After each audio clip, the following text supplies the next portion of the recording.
Today on Lessons in Life and Love with Coach Riana Milne, I welcome Preston Smiles, global and world-renowned entrepreneur, speaker, and coach, family man, conscious entrepreneur, author of the book Love Louder, 33 Ways to Amplify Your Life, founder of Kaboom Coaching and co-founder of the Bridge Method, a badass messenger of love. Preston Smiles is a force to be reckoned with on the personal growth scene, and he also happens to be my son-in-law. We're going to talk about what do you attribute to your level of success. As someone who endured childhood traumas, how did you overcome them to reach success? What are the qualities of the ideal father? What qualities does an emotionally healthy, conscious partner have today in relationships? And how can they increase their satisfaction and sustainability in relationships? And what are the major problems going on for singles and couples? All this and more with Preston Smiles on Lessons in Life and Love.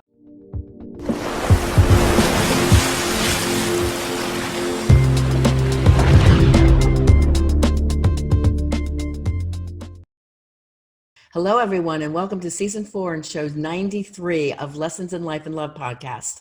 I'm your host and global life and love coach, Riana Milne, coming to you every Friday on the lessonsinlifeandlove.com website and on your favorite podcast apps. I'm all about helping you transform your life in all areas into one that you're passionate about, and to help you learn how to have emotionally healthy, evolved, and conscious relationships, and how to break free of toxic, painful ones that seem too prevalent today. It's time to help you create the life you desire and to have the love that you deserve. So if at any time during the week you're struggling, reach out to me for a life and love transformation discovery session and assessment. Just go to my website, rianamilne.com, and sign up. It's only $47 and has a $500 value. I'll meet with you privately and personally for 1 hour and get to the bottom of what might be troubling you. Okay, love angels and transformers, let's dive in. We are so excited today to welcome my son-in-law, Preston Smiles, who's such an amazing man, father, and husband. I welcome him today. Let me tell you a little bit more about Preston before he joins the show. Leading cutting-edge workshops all over the globe with his equally powerful partner and my amazing daughter, Alexi Panos.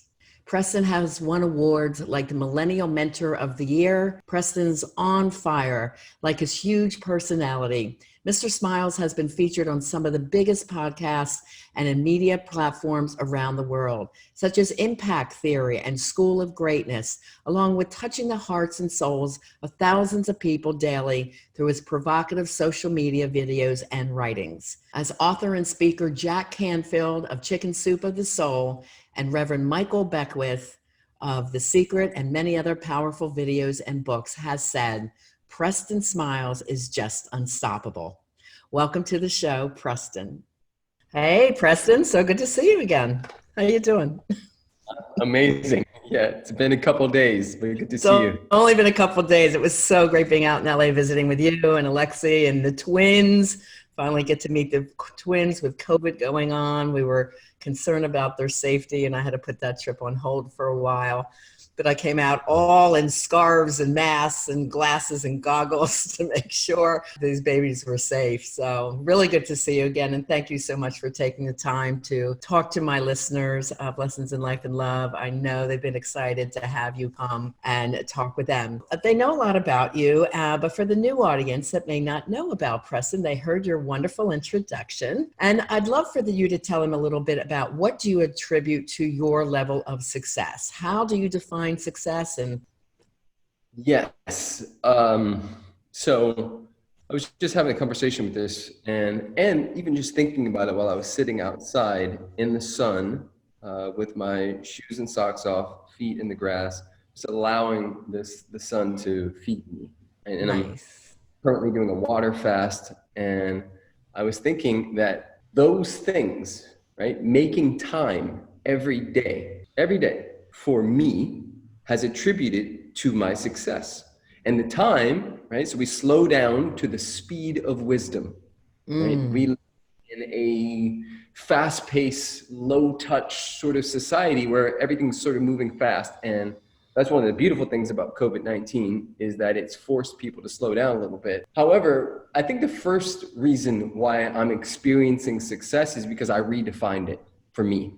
I think that we've all been handed an idea, and the idea is car, nice house, 2.5 kids, X, Y, and Z, a couple trips to the Bahamas a year, nice neighbors, you're away from the riffraff. And there's just this idea about what success is. And so for me, I looked at the video game and said, I'm going to either reconfigure this game or I'm going to create my own. And I think that's one of the first places anybody needs to start is does this matter to me? Like you and I had a conversation where I was explaining, and this is deeply true for me, that I am committed to being the type of dad that's at ballet practice and then runs over to tennis practice and then is reading with them in the middle of the day. I'm committed to that. So now I have a benchmark that matters to me. So I'm hearing too that, and I talk about this a lot, the first thing you need to do to be successful is decide that that's what it is you're going to be in life. Is that a part of what you're saying? Like you have this benchmark, you have this goal, you have this decision? Yes. But previous to that is literally look at and say and ask the question, is this true for me?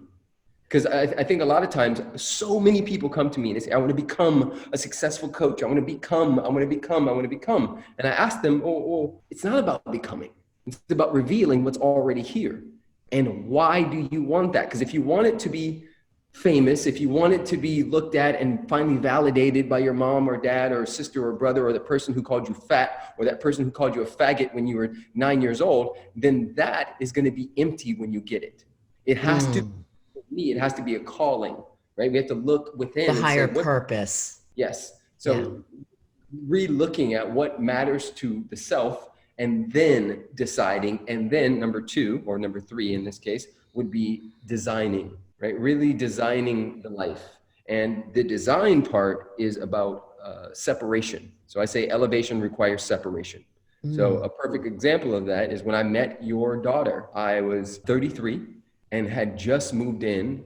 Like I think Alexi and I were friends for a month and I was still in the apartment. And then after that month, I moved in with my mom. I'm a 33-year-old man living with my mom, but Alexi and myself understood what I was doing, which was I was separating from the things that didn't matter as much for the long term, right? So that $200 I was spending on that apartment in Hancock Park, instead of putting that money into an apartment, I took the money, I moved in with my mom, and I said, I'm going to use this to work on me. I'm going to use this to get coaching. I'm going to use this to design the life that I know that I came here to live. And so that's what happened. Loved it. Love it. Love it. And you and I have had a lot of chat about this because, you know, I specialize in those with childhood trauma, and you went through quite a lot of dilemmas as a young man and a boy. Could you share some of those stories about what did happen to you? Because all my listeners do relate to childhood trauma. And then what was it that took you from that trauma or those messages that made you say, that's not me anymore, or I don't need to hear this anymore? How did you make that switch? There's so many. And, you know, I'm of the belief that we all have hundreds of childhood traumas, whether we're conscious of them or whether not. Aware of them or not. One of them that really hit home for me, and it still shows up for me. I am experiencing what has been labeled dyslexia.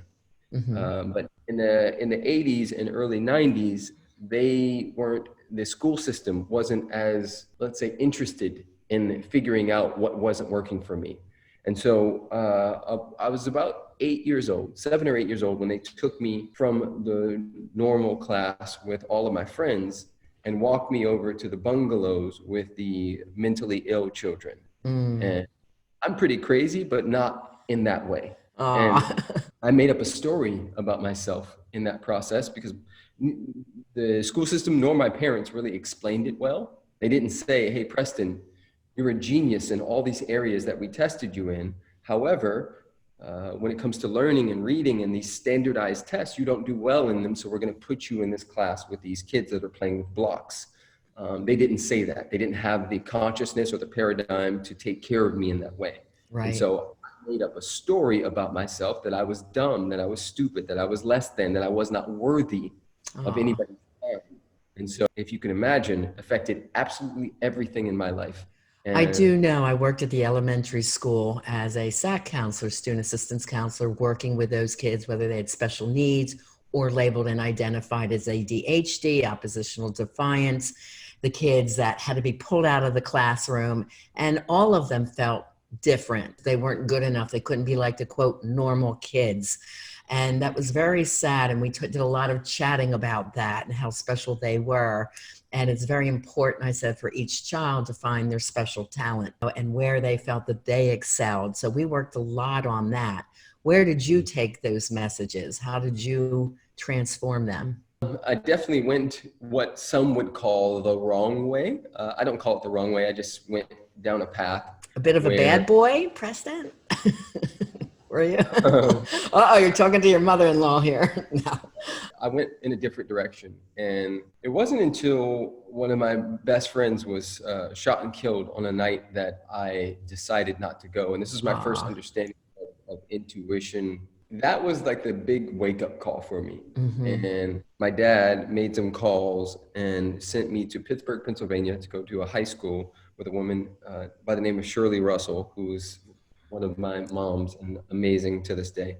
Yeah. And Shirley took me in. She had never met me. I had never met her. This is before the internet, so we didn't know what each other looked like or anything. She just took me in because my dad said, my son is scared and he needs to go somewhere.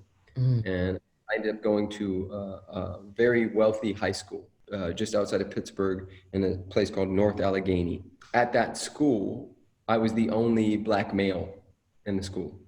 And that was instantly the most popular, and also had some gigantic awakenings and understandings that it's very difficult to rise to low expectations.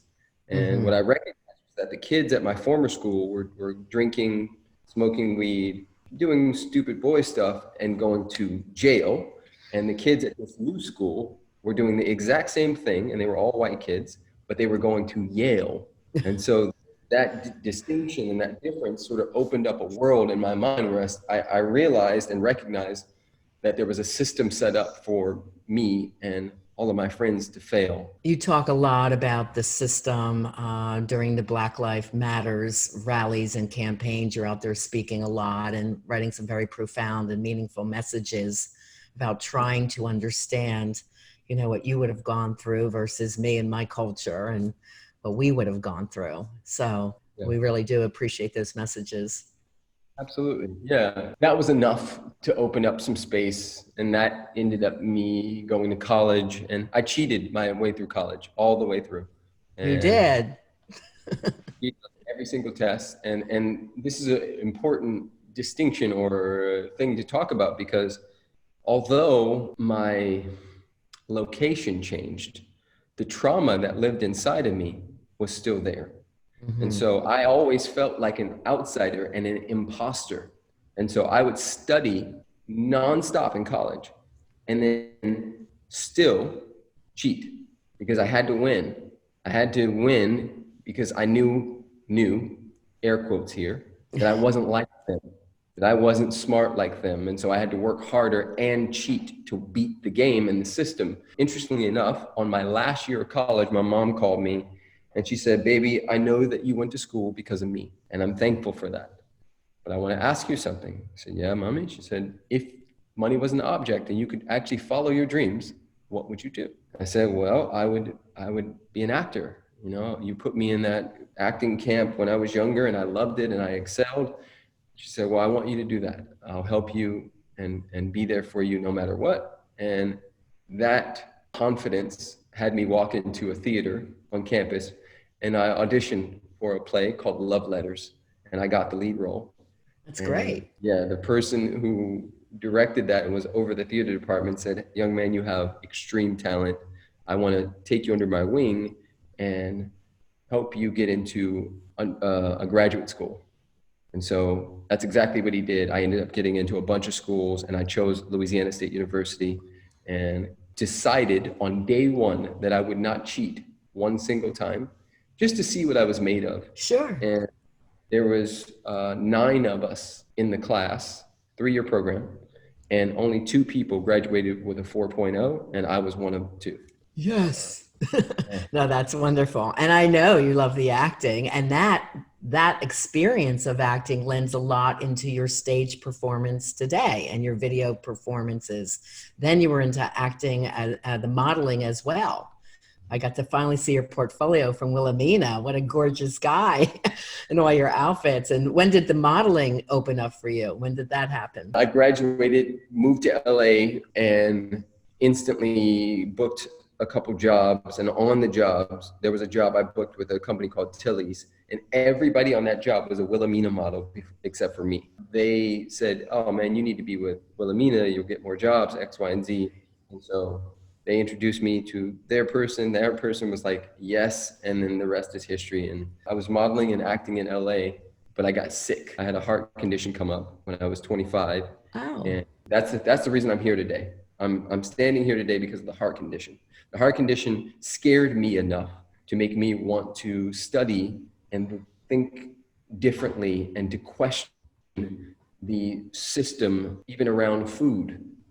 Because a part of what was happening was my body was breaking down because I had been eating the same way that my parents and their parents and their parents had eaten. And I was stressing the same way that my parents, their parents, and their parents. And so it was like being passed down. And once I recognized that things like McDonald's and, liquor stores on every single corner and the way that we were being marketed to was a direct attack on our own personal sovereignty and freedom, I disconnected from all of those things, became a vegan, and had an awakening that reminded me that this was also why I'm here, which is to go back and to teach and to help and remind people of the one truth, which is love is all there is, was, and ever will be. So is that the segue you made using health and nutrition that got you into teaching and coaching? How did you get into the coaching world? The health and nutrition stuff was just behind the scenes. It was for me. Okay. I didn't want to die. I didn't want my heart to stop. And,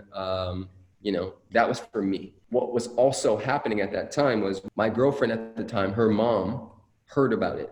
And she said, Preston, I'm so scared for you. And I just want to give you this book. I know you don't read because of the dyslexia, but I think this book would help you. And I was so desperate and so scared that I took the book. And the book was called Ask and It Is Given by Jerry and Esther Hicks. And awesome. within the first few pages, I remember dropping the book I was so angry and blown away because it said, our thoughts become things and we create our own reality. And I'm a 25-year-old man who's never heard that statement ever in my life. This is pre-secret. This is pre all of the things that we now know. There was no podcast. There was nothing talking about this.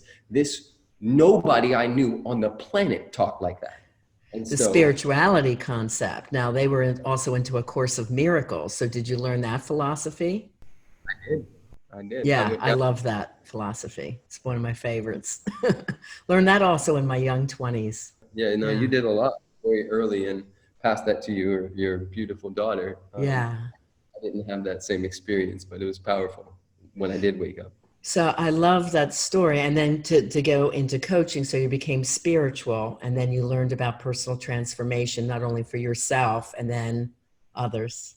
And this is the thing for any of your listeners who may be in this space. When you light yourself on fire, when you deeply fall in love with yourself, you become a magnet for people all over the world. And what was happening was everybody in my direct circle and then a few circles out were having this experience like, yo, P, you're different. Something about your energy, something about your power, the way you're standing in your body, the way you look, everything is different. What are you doing? And how can I get some of that? And so that is how I started coaching, because so many people kept asking me, hey, can you help me too? Yeah. We call it aura, that energy, the light, right? The light just attracts. And as I coach my people, the same thing. It's like when you love yourself and you're living in truth and honor and integrity, and you really love who you are, that shows up, you just shine. And then therefore it's so easy to attract a partner or multiple partners into your life. It's not so difficult, and you enjoy the process more because you're making friends in the process. It's not like I need somebody, I got to have somebody, so I love that example that you use. Now, you coach a lot of men, and you've recently become the father of our twins that were born February 21st, Sai and Zahara, and little Kingston, who's 2.5 now. That was a big change in your life from one to five, one child to five of you. You're adjusting great. I've been witnessing it. But what advice do you have for the dads out there, the men that want to be good fathers? What's working for you and Lexi that you would like to share? Well, it goes back to redefining, right? That men have been fed for a long time. You have to have all the right answers and you have to be doing it right all the time. From Dirty Harry to Arnold Schwarzenegger to Rambo to everything that we've been sort of pushed towards. It's this idea that you are the hero and you have the right answers and you always know and you're always on top of things, which is one of the reasons why the suicide rate is much higher in men than it is in women, because of the programming and the conditioning from a very early age. And so I choose not to buy into that programming and rather choose to buy into an understanding that, and this is my truth, God has never made a mistake. My children, part of my job is to hold a space in a container for them to teach, learn, and grow. But the teaching is also to me. And so it's fun for me. The reason why I'm thriving in it is because it's fun. I'm actually learning from them. Their presence, their creativity, their joy, their willingness to express themselves when they are having an experience, all is me learning from them. And so whenever we're curious, curiosity and boredom don't go together. Right. So if I'm curious, then I'm not bored. And when I'm curious, I'm learning, I'm creating, and that it's this beautiful unfolding thing. It was funny, little Kingston put on his sneakers and he put on one yellow sneaker and one blue sneaker. And he was so happy about that decision. And you looked at him, it's like, okay, that's what you want to wear? All right. You just totally accepted it. And I know you dress very artsy and creative. And I'm thinking, he must have gotten that from dad. But he's adorable. Yeah. So just allowing them to be creative themselves, to choose their own clothes when they're able to do that. And everything is just okay, not to squelch that love and creativity and that excitement level in what it is they choose to do. Yeah, and you know what it is also is I've listened enough to people like yourself and my mom and different people who had children to know that this time won't last forever. Right. And so it goes quick. And so instead of trying to like survive, I'm asking myself, how can I thrive? How can I like really relish these moments and take them in and enjoy them so that when they are a 25-year-old looking at me like, hey, Dad, can I get some money? You know, I can like be like, wow, and know that I didn't miss anything. You know, of course you're going to miss, but I just know it's so precious. It is precious. And looking at Alexi, who's now 36, soon to be 37, I'm seeing her and my other daughter, Stefano, doing some of the rituals that I brought them up with, which is great, as well as seeing how remarkable she has grown up to be. You know, also a very successful coach. For those of you that don't know, it's Alexi Panos. I think one of the couple things you bonded on was that you had strong mothers who are like mother, father in a lot of ways. Also, the spirituality was very important for the both of you, and the creativity, as well as the wanting to help to change the world. And she was putting water wells in Africa, and you admired that. And you really bonded on a very deep emotional level, not the superficial, wow, she's hot, he's hot kind of level. You know, there was attraction there, but that deep friendship and respect for who each other was, you know, to the core, the inside, you know, who are you doing? Who are you? What are you doing in the world? And you both had this mission, and you were both creative. You were both models and actors, you know. So it was quite interesting, the similarities that you guys had when you met. Do you see as a parent and watching her now parenting, it's such a joy. You know, she's a fabulous mother and very patient and loving. And I remember one interview we did on parenting and business and mother-daughter stuff. She said to me, Mom, I don't remember you yelling at me not one time, like not one time. And I said, well, you know, to teach a child, the word discipline is from the Bible and it means to teach. And kids aren't supposed to know better. It's our job to model and to teach what it is that you want them to learn and do. She kind of really grabbed onto that. So for the listeners, I mean, always be a teacher, always be that guide, always model what you would like your kids to do. You can't do one thing and then do another yourself, right? You have to live in that integrity of saying and doing at the same time. You're going to have and make mistakes. Of course. What's more powerful is being able to apologize and own that, and to be able to look out in the face and say that wasn't okay. Mommy made a mistake, daddy made a mistake. I apologize. I'm deeply sorry. And, to rectify those things also, I think, because nobody's perfect. Everybody's going to do things, especially in stressful moments, that they're not proud of. But Right. It's how we recover that to me makes the biggest difference. Yeah. And with childhood trauma, the research all shows it goes through the generation.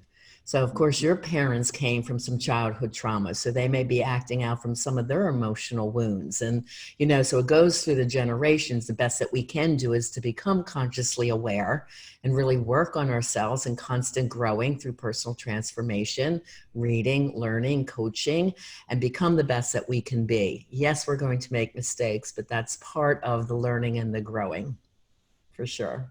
Okay, Preston, now, what does a conscious, emotionally healthy man, a partner, a husband, how would you describe that? And how can men increase their satisfaction and sustainability in a relationship? Well, let's talk about what conscious means, right? So it's awareness. A man who is aware of his shadows, a man who is aware of his own joy, a man who brings, and I teach my men the real estate term, location, location, location. And we talk about being above the line and below the line.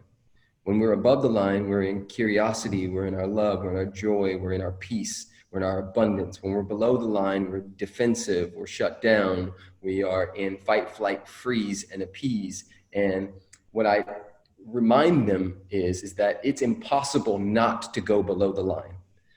The question is how fast and how quick are you willing to, and I teach them a method called catch and release, like when you're fishing, right? So how quick can you catch it, breathe into it, allow your physiology and your body to like change, and then release it and celebrate it, right? Because once again, it goes back to one of the main reasons why men are killing themselves at alarming rates, and many men are experiencing slow suicides. Meaning they go through their whole life, and then they have their midlife crisis, which is actually a midlife awakening. It's the thing that they could have had when they were 26, 27, 37, but they wait until they're 50 or 60, go get the Porsche and the X, Y, and Z, and finally decide. I think that's the answer. But the answer was hidden somewhere in there. It's not about the Porsche or the dyeing the hair or whatever the case might be. It's about actually owning their own needs as well. Men, as much as women have also been taught to be people pleasers and be submissive wives and all of that stuff, men have also been taught some very unhealthy things. And one of the things, and this may trigger some of your listeners, but one of the things I help my men understand is that oftentimes, especially given the times that most of us were raised in, we were raised more by our mothers than our fathers. Right? This is across the board. You ask 100 men, who did you spend the most time with? It's usually going to be their mom. Especially baby boomer generation. The dads just weren't around. Yeah. And so then I say, okay, how possible do you think it is that your well-meaning mother also had traumas from men? All of them. Very possible. They're deeply possible. Fantastic. So we're on the same page. How possible do you think it is that the things that she was hurt by men the most, she tried to make sure didn't exist within you? Everybody goes silent because they start to realize that a well-meaning, beautiful, powerhouse mother of theirs potentially tried to extricate the wild man inside of that little boy. And in doing so, or the cheater, or the liar, or whatever the case may be, in doing so, caused trauma in itself. Because the boy, and I can say this for myself, I've said this to my mom, she knows it's out there. My mom, I remember being about 5 or 6 years old, and we'd be walking down the street, and she'd say, Preston, where am I? And I'd say, well, you're standing right there. And she'd say, no, where am I standing? And I'd say, I don't know. And she'd say, I'm standing on the outside. A woman never stands on the outside. You protect your woman. Oh, okay. On the sidewalk. Yeah. On the surface, this is sweet and beautiful, and she's teaching me how to be a gentleman. Right. Well, on a subconscious level, what she's also teaching me is that when women are around, I'm on duty. When women are around, my life and my feelings don't matter. And so you keep doing that over year after year after year, and what you're going to get is a separation. This is why the porn industry, the sex trafficking industry, all of these stupid, terrible things that are happening that are fueled by men are rampant. And I know because behind the scenes, when it's just me and 30, 40, 50 men, this is what they talk about. Mm-hmm. And I hold the mirror. I say, hey, this stuff got to go. Porn, Yeah. you want to work? Porn's got to go. You want to work with me? Alcohol's got to go. You want to work with me? We're going to take a deeper look at all of these things. Do you think the sex and the alcoholism is a form of escapism? Sure.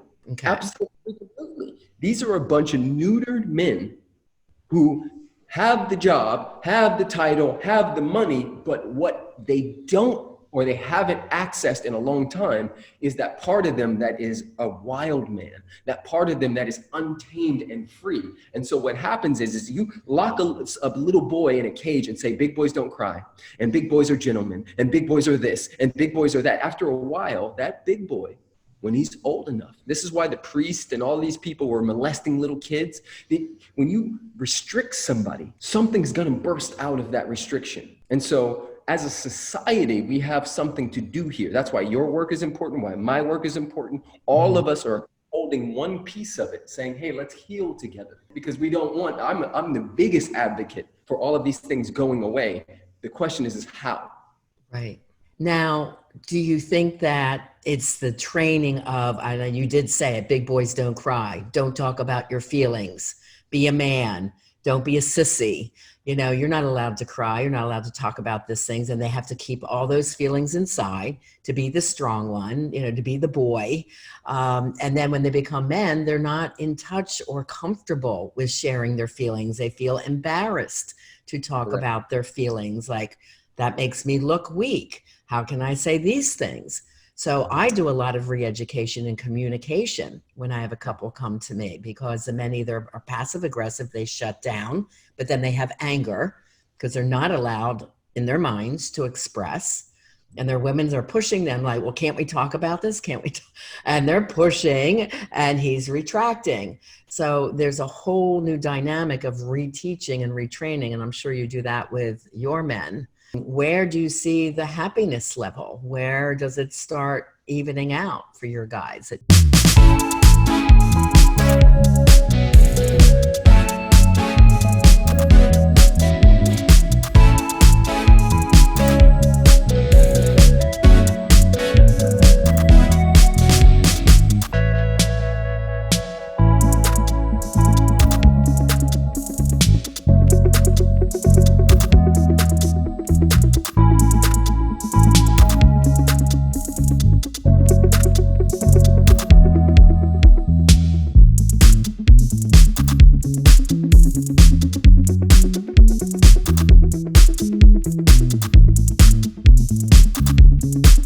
Do a primal scream.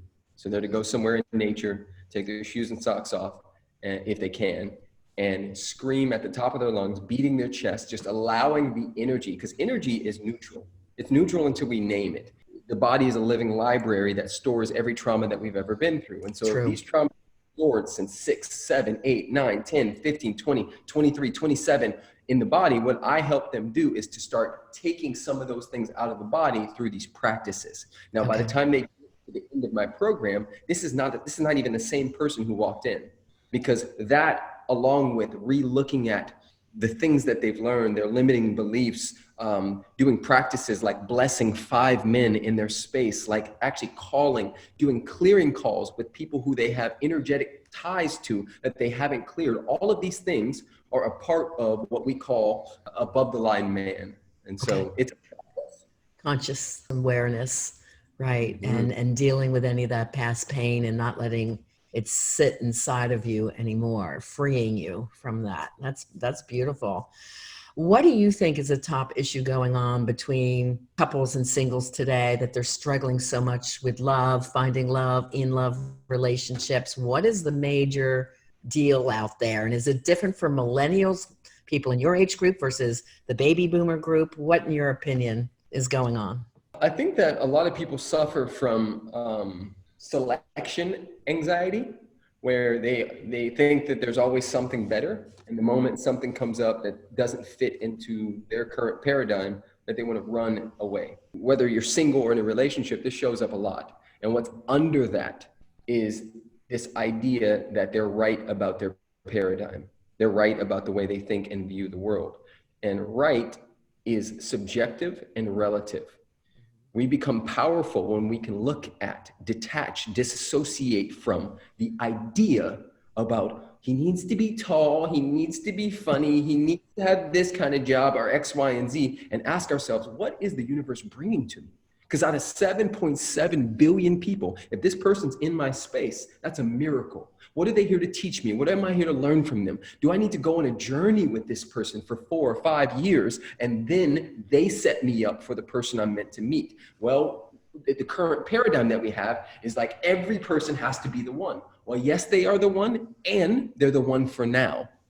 I dated 2 people before Alexi that I knew weren't it, but I knew that they would help me prepare myself for Alexi. Okay.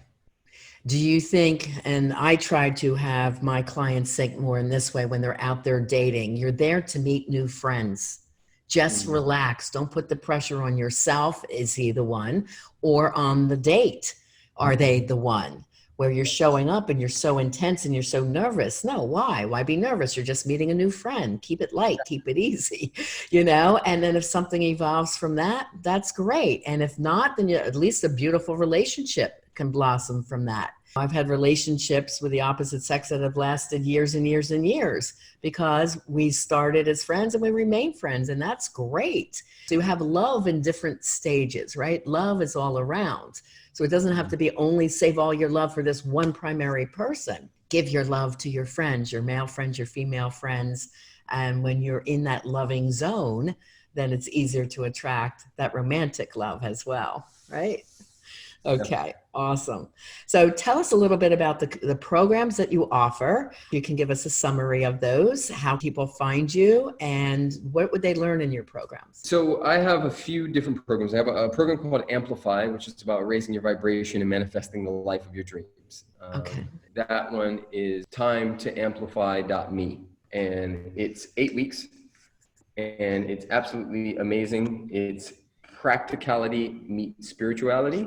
It's relatively cheap and it's absolutely amazing. And if you're listening to this podcast and want to get it, I have a pretty amazing discount for you, which Great. Amplify Now. If you type in Amplify Now, the code, it makes this program almost free, which is a huge discount. That's amazing. Thank you. I have a program called Kaboom Coaches, which helps coaches build their practice and their business and have clarity, confidence, and cash flow in their coaching business. And that's really just about helping coaches step forward, helping them work on the things that matter the most and not get caught up in the minutia and perfectionism. We teach high intention, low attachment, and progress over perfection. And so we just keep pushing them out there and teaching them how to speak to clients, how to position themselves, how to seed in interviews and things of this nature to create a vortex and a space for their clients to show up in. Love it. With coaching, for those of you who are interested, it really does make a difference. I mean, they talk about the 1% coaches, which Preston is one. That means they're making $1 million and over. Then there's the 5% who make over 100,000. And then there's the rest. So what is the difference? The coaches who get coaches. That's the difference. Learning from the best of the best who have been there. And I have watched Alexi and Preston, who are both in the 1% individually and also as a couple, really work very hard in the early stages. I remember you were sitting at that dining room table in your other place from 7 a.m. till midnight, working on marketing and all the strategies. I really admired your tenacity to keep going, but the purpose drives you. the vision drives you. So it's part vision, but it's also skill. And, I've learned a lot from them over the years. There's so much more for me to learn. I'm a newbie compared to them because I did the traditional psychotherapist route in private practice. But the coaching is so much fun. But don't aggravate yourself. Invest in yourself instead and get yourself an incredible coach that's in the 1% club. That's all I got to say. It's really important. And you have one with Alexi that you do all over the globe. Do you want to talk about that one? Yes, we have a in-person event called Bridge Experience, which is absolutely amazing, and deep soul, heart, spirituality meets experiential somatic work, where we really work on what's stopping you and helping you build a body that can hold it. There's so much that can't happen when we are online that can happen when we're in the same space, and we can get in your face and help you and push you and give you challenges and make you laugh and make you dance and make you sing and make you do all kinds of craziness that helps us break free from the wounded ego that's running most people's lives. I love that every program you mentioned is a spiritual component.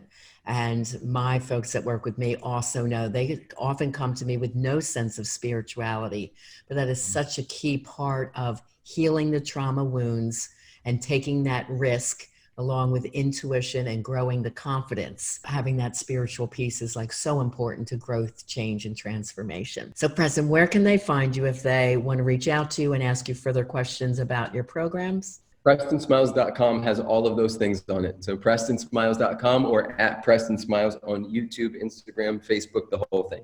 Just Google search him. He's all over the place with millions and millions of followers. All right, my love. I love you dearly. You know that. I call myself both Mom and Riana to you, and you're a son that I'm very, very proud of. Again, publicly, I want to thank you for taking great care of Alexi and the babies and being the man that you are. Thank you for sharing your time with us, and I'll see you soon, kiddo. Thanks. Love you. Bye. Okay, love angels and transformers, that's all we have time for today. Again, Preston Smiles, I want to thank you for being here on the show and for being such an amazing husband to my Alexi and father to the twins, Zai and Zahara, and my other grandson, Kingston. And to our listeners, we appreciate you sharing the mission of helping to change the way the world loves, as well as sharing the show link to those that you love and care about. Please take a moment to subscribe to the show, give us a 5-star rating, and go to the website lessonsinlifeandlove.com to hear the other fantastic shows and guests. You can always share the show link from there. Remember, you can reach out for help at any time on my website, rianamilne.com. Listen to over 180 educational videos on my YouTube channel of Riana Milne. And while you're on my website, download the free ebook about how to have the love that you deserve and the free book chapters of my #1 bestseller, Love Beyond Your Dreams, Break Free of Toxic Relationships to Have the Love You Deserve, and its sister book, Live Beyond Your Dreams, From Fear and Doubt to Personal Power, Purpose, and Success. Because as always, I am here to help you create the life that you desire and to have the love that you deserve. Have a very beautiful, blessed, and safe week.